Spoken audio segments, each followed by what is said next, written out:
Hi, my name is Chris Dixon. This is Founder Stories. Today we have Angie Hicks, the co-founder and CMO of Angie's List. Hi. Thanks for being here. Thank you.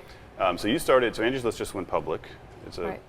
IPO'd, and but you started it in '95, is that right? 1995, that's right. So how did you get started?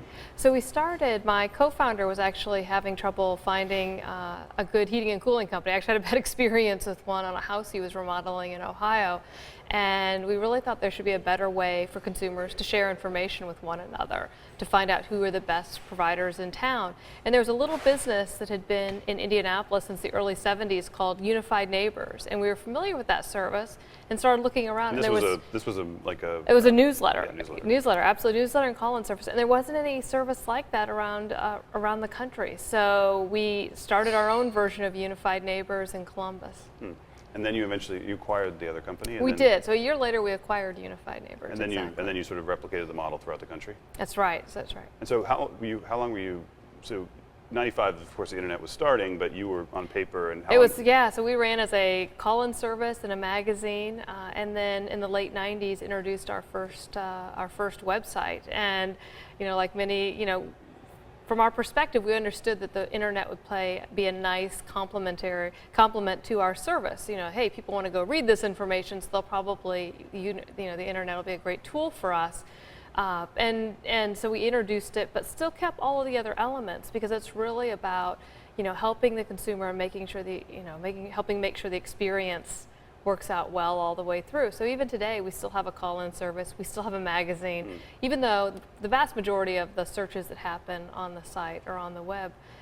But we started with our first website. We contracted with a little firm down the street from us. I think we paid $500 to put up our first website, and it was a little marketing email-based website. And before we knew it, it was driving 50% of our new members were coming in via the website. We're like, okay, we need to invest more in that site. So you kind of thought of it as the internet, the way maybe a magazine thinks of the internet, as a supplementary channel or something, or experience, but.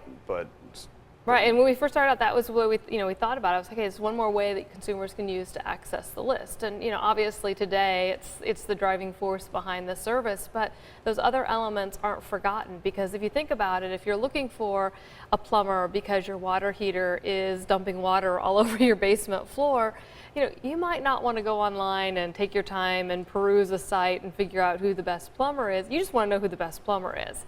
And in those scenarios, a lot of times we still get the phone calls. Or it's like, give me the 3 best guys for replacing a water heater. Yeah.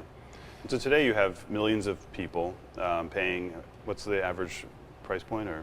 It's about $40 or $50 a year to be a member. We actually just passed a hurdle of 1.5 million paid members in July. And do you also charge other people, like the service providers, or? So the way it works, consumers join Angie's List, and they're the ones that give the reviews. They review the companies they've hired. We don't allow them to report anonymously, which I think is really important differentiator in the site. And then companies who are highly rated, who are either A or B rated, we use an A through F scale, just like a school report card, are allowed to do a discount ad with us. But they have to maintain their rating in order to do so. So we also collect revenue from those discount ads as well. Interesting. Okay. And then did you also introduce? I saw you had like a deal thing you introduced, or is that right? Or? We do. So we have an opportunity. We have a big deal. It's called the Big Deal. That's what we have, and we email out deals. So, but our deals are for get your water heater replaced, or get your bathroom remodeled, get your windows washed, things like that. And it's been a nice compliment. It was just a nice way for us to extend the coupon model we had been running for for the first 16 years of the business to this new initiative. And then also you have the ability today to go on the site and actually buy right from a company's profile page, from their storefront page. You can buy services. So a lot of times, you might be able, get my air conditioning tune-up done, and you can buy it right there, and then you're on your way to getting it scheduled. It's kind of amazing, I think, when I think about Angie's List, that there's probably been billions of dollars invested in internet companies that compete with you, and that give away their product, like Yelp, and there were a whole bunch of others over the years, right? And that you've managed to withstand that. Yeah, I mean, it's interesting. I mean, we went through the internet bubble. There was We've gone through, several waves of competitors, and, even, there were times early on they're like, they're giving our business away for free. Yeah. But what we realize is that consumers are willing to, really pay for quality information, and that's really where we focused our attention, is on services that have high cost of failure. So a lot of things, like home improvement services, healthcare, auto repair, things that even if the ticket item might only be $100, but if it doesn't go right, if the leak gets worse and ruins your kitchen, or if you have to spend 2 days at home dealing with it, those are the kind of services that we really focus on, and getting them the best information. And not in those restaurants categories. And those sorts of things. We don't rate restaurants. Yeah. So those things, because those things people will be much less willing to pay, I presume. Yeah. So, and it turns out, and possibility. because the consumers are coming in and paying to be a part of the service, they're very engaged consumers. They have a high rate of reporting from the consumers, and it turns into a really good lead source for companies. It really allows them to amplify their word of mouth, because it's not unusual for us to hear stories of us driving 20, 30, 40, even 50% of a company's business, because that company chose to focus on customer service and providing the best possible service they could.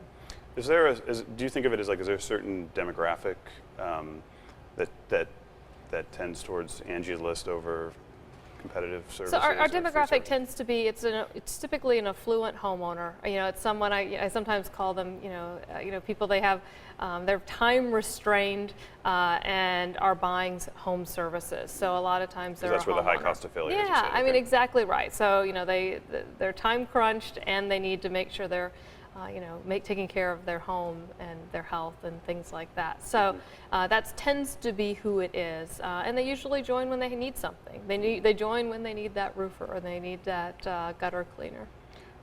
Did you always want to be an entrepreneur? How'd you get into, or just sort of fell into it, or? It's kind of funny. I don't think I fall into the typical entrepreneur stereotype, I think. My co-founder, Bill Osterly, I interned for him when I was in college at a venture capital firm. And, after that experience and getting exposed to a lot of smaller companies, my interest was to go and work in a small company. But, it was the mid-90s. I figured I was going to go off and be a consultant, a business consultant, because I was an econ major. And so he and I got talking, and he suggested this. He's like, I've got this idea. Why don't you come and give it a year and see if we can get it off the ground? And I kind of wrung my hands a lot about it. I don't consider myself the risk taker in many ways, but there's no better time to take a leap like that. I think my grandfather put it best for me. He's like, Angie, what's the difference between being 22 and looking for a job and being 23 and looking for a job? There's nothing. I mean, it's a great time, and it's been an amazing amount of fun. I mean, it's just, I enjoy every day what we're working on, and seeing the company evolve and being able to help consumers and help these small businesses really grow. What were some of the things that you, like, if you look back, for example, what were some of the biggest mistakes you made early on? Yeah, I mean, for us, it was, we probably, we didn't have a marketing model when we went into the business when we started out, so we thought door-to-door would be the best approach. Door-to-door in the mid-90s is not a terribly viable marketing option for us, especially since I was the talent on that, and I wasn't very good at that. So we didn't have that. We started opening markets, one market at a time, and we opened a number of, a few Midwest cities, and we kind of danced around, kind of debating about whether we opened Chicago for a long time. And I think a lot of companies, they start in the big cities for a reason. There's lots of consumers there. We started in the small markets first. We started in Columbus and Indianapolis and things like that. And so in many ways, gosh, had we started in the big cities earlier, gotten a lot more learning quicker. And what and when you think about the reasons that you've been successful, like what do you think are the sort of key things? Yeah, I mean, I think part of it is staying focused to the business model, listening to the consumers, and evolving and providing a good service. It's all about making sure that consumer has a great transaction with high quality service companies.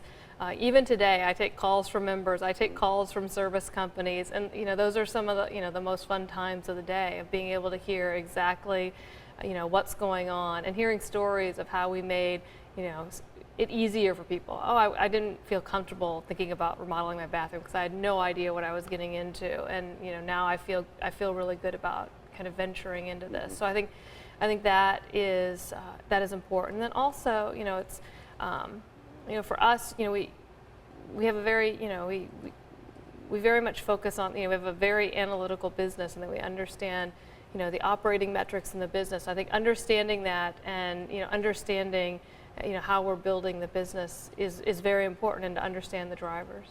What do you see as the big opportunities for growth? For us, it's continuing to expand in the geography that we are today. So we've pretty much got a national footprint across the U.S. And there is plenty of room for us to continue to penetrate the consumer base and the service provider base in those cities. And that's what we're focused on right now. So you don't see, you're not international right now? We have a couple of markets open in Canada, okay. And we're also, looking at other international markets as well. So that's another opportunity on top of it. It's just interesting because you're right in the, local so-called has become the fashionable or the hot area in tech, between like Groupon and Yelp and Google doing stuff, and and so I guess that could be both a threat or an opportunity for you. It's interesting to see it evolve, but it's such a large space. Yeah. The amount of local, dollars being spent in the local space, it's such a huge space. There's obvious, and I think, even today, if you lined up all of us in one spot, the biggest competitor is still the old-fashioned way of finding services, whether it's asking friends and family, looking at yard signs, seeing trucks in your neighborhood. So that we're still in the migration of that interaction onto the internet.